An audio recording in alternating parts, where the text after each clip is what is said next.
the Disability and Philanthropy Forum presents Heather Watkins, disability advocate, author, and speaker.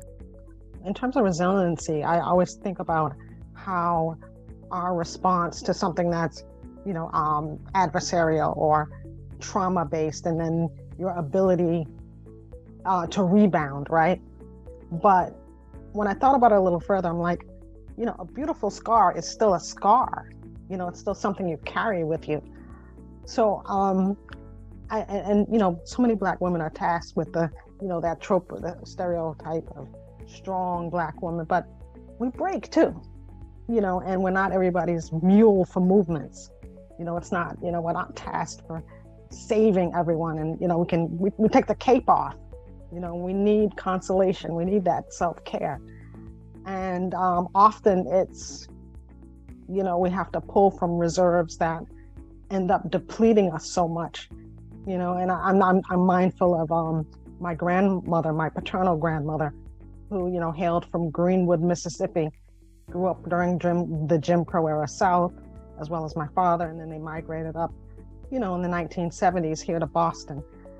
And, she had 10 children, 8 survived. And she was totally a powerhouse who short-circuited at 68 years old from diabetic complications. So I think if she had have had, that support in getting care and respite, how much longer she would have lived, and lived with joy.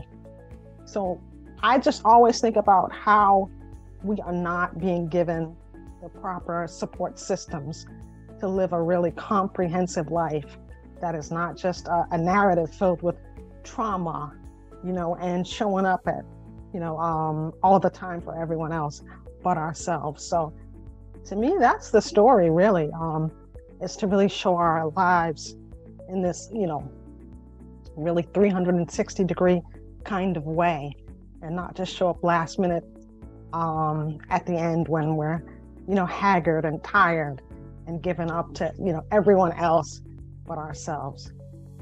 To continue your learning journey, visit disabilityphilanthropy.org.